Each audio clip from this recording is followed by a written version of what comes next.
up, everybody? Welcome to all my Afrikaans speaking followers, and welcome back to another in the series of the Saffas Abroad edition.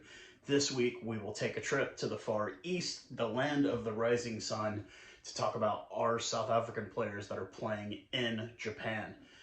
Before we get into any of that, obviously I want to thank all my continued support and subscribers for this channel. You guys are the ones that I keep doing this for, and you make it worth it every single time with the feedback I get from you guys.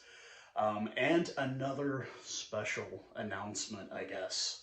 So obviously, we all know it's no hidden thing about me and my fallout here with the domestic league here in the United States. It was well documented. I posted things, and that was it. And recently, I was asked to join a media group with some other content creators, all overseas based. And I was asked to join and to cover domestic rugby competition here in the US. I still will not mention the name of the league on this channel. This channel is not going to have anything to do with it. I'm not even going by the Fairweather Rugby Fan really on that channel. I'm using my legal name. But yes, I will be covering domestic rugby on that channel. I've already started pumping out content for it. I will leave you guys a link if you guys want to follow along on there. By all means, please do. This is something totally separate from the Fairweather Rugby Fan, but it's something that I was given the opportunity to participate in, and I accepted the opportunity to work with other content creators across the globe. So I will leave the link if you guys want to follow me on there to hear my coverage of the domestic rugby here in the United States. But after all of this, that special message, let's get into what we're really here for, which is the Saffas Abroad. I've been doing a series. We started out here domestically in the United States. We moved to the URC competition. Then we moved to the Premiership. I had talked about doing the French League for second and third division. The research for that's going to take a little bit of time. So in the meantime, I went ahead and went to the Far East, Japan League One. It was top league for many, many years. Obviously a growing competition with lots of imported players. And I thought, hey, let's go ahead and do a video on the Japanese league and talk about the imports, that kind of thing. And we'll kind of go from there. So obviously we always start out with the numbers. And for once, I thought we were going to be going batting 4 for 4 with the South Africans. Not this week. Not this week. Leading the amount of imports in this league is the Kiwis, with 59 total Kiwis playing in Japan, followed by the Aussies, with 45 total Australians, followed by the South Africans, 26 total South Africans, 23 Tongans, 11 Fijians, 9 South Koreans, which do not count as imports apparently, 3 Welshmen, 2 Scots, 2 Englishmen, 2 Argentines, and 1 Thai player, 1 Taiwanese player, 1 Samoan, and 1 Cook Islander. Now, an alarming thing that I did discover in my research for this were the amount of Japanese players with Tongan surnames. And when you go to do the research, you find out they're actually from Tonga. So I didn't count those guys as Tongan players. If they have Japanese caps or qualify for Japan, I didn't go any deeper than that. Now, there are 2 South Africans that do play for Japan, and I do mention on the list here. But even the coaches, I did a breakdown of the coaches. We've got 5 Kiwi and 5 Japanese coaches. We've got 1 Aussie and 1 South African coach. As far as imports per team, the Honda Heat lead it with 21 total imports. The Black Rams, Brave Lupus, Hanzano Liners, Kubota Spears, and Tokyo Sun Goliath all have 17. The Dinobors, the Blue Revs, and the Cannon Eagles all have 16.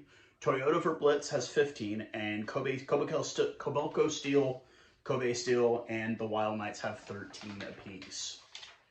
So we will start in alphabetical order and go down these teams and mention the South African players they have and where they've played and any other interesting notes. The Black Rams of Tokyo have none. The Brave Lupus of Tokyo have 2. The first up they have is PJ Steenkamp. He is a 26-year-old lock flanker from Belleville. He did play for the Lions in South Africa. He has some SAU 20s and a single South African A cap. Stefanos Dutoy is a 22-year-old utility back from Pretoria, and the only thing I have is his time with the Turks, which I believe is in the Varsity Cup there in South Africa. The Hanazano Kanetsu Liners have one South African. They have Brendan Venter Jr. He is a 19-year-old scrum half from Joburg. He is the son of former Springbok Brendan Venter, who earned 17 caps from 1994 to 1999 for the Springboks. The Kobelco Stillers have one South African. They have Willie Potgieter. He's a 22-year-old lock flanker number 8 from Pretoria, and he did put in some time with the Blue Bulls. The Honda Heat have 4 South Africans on their roster.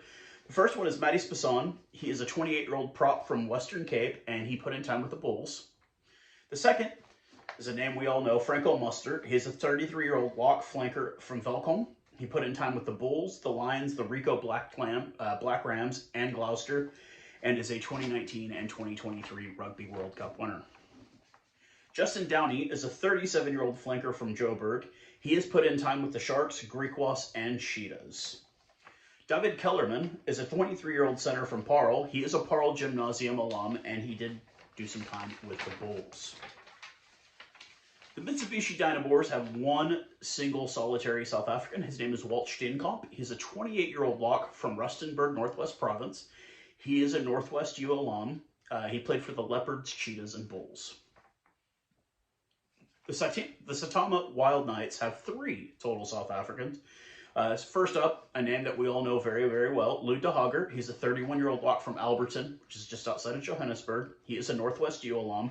He played for the Leopards, Cheetahs, and Bulls, and he is a 2019 World Cup winner. He was injured for the 2023 World Cup, and is given the nickname by my buddy Josh in Durban. Quick note: congratulations, Josh, on the birth of your first child. I'll see if I can post an image there. Congrats, Josh. He is a father. He lives in Durban, and his nickname for Lou de Hager was Chipmunk. He's got the big cheeks. The second South African player for Satama Wild Knights is Aki Bernard. He's a 22-year-old lock from Richards Bay. He played with the Cheetahs and Sharks. The last one is another name that we need no real introduction. Damien Dialende is a 32-year-old center wing from Cape Town. He is a Milnerton school grad. He played with the Stormers, the Kanetsu Liners, and Munster, and he is a 2019 and 2023 Rugby World Cup winner. The Shizuoka Blue Waves have 2 South Africans. The first one, obviously no introduction, and he is the captain of the team. Quagga Smith is a 30-year-old flanker from Lindenberg, Mpumalanga. He played with the Lions domestically. He has over 150 Blitz box caps, which is the Sevens national team, and a World Cup winner in 2019 and 2023. Sylvian Mahuza is a 30-year-old winger fullback center from George Western Cape. He is a Northwest U alum as well. He played with the Leopards, Eastern Province Kings, Lions, and NNT Shining Arcs, and is an SAU 20s alum. The Kubota Spears have 6, technically 8 South African-born players. We'll kind of do the asterisks where they are needed. First up, the greatest hooker in the entire world, in my opinion, Malcolm Marks, a 29-year-old hooker from Germiston. He played with the Lions and the Shining Arcs, and he is a 2019 and 2023 Rugby World Cup winner. Next is Skalker Rasmus. He is a 25-year-old hooker from Limpopo. He is a Stellenbosch alum, played with the Stormers and Bulls, the SAU 20s, and has 3 South African A caps. Next is Ruan Botha. He is a 32-yeard-old lock from Brakpan. He is a journeyman a bit, having played with the Falcons, or Falca as it's now known, Lions, Stormers, Sharks, Kubota Spears, and London Irish. He is an SAU 20s alum and has 2 South African A caps. David Bulbring is a 34-year-old lock from Port Elizabeth.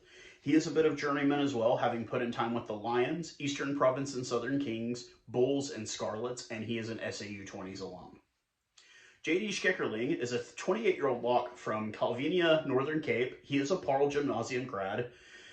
He played for the Stormers and Kobelco Steelers. He is an SAU 20s alum and has 2 South African A caps. Lapis Labiskakne is a 35-year-old flanker from Pretoria. He is a Grey College alum. He played for the Shimlas, the Cheetahs, the Bulls, and the Seawolves, or the Sunwolves of Super Rugby, and he has 20 caps for Japan. Rikas Pretorius is a 25-year-old center from Western Cape. He is a Grey College alum, and he did play with the Stormers.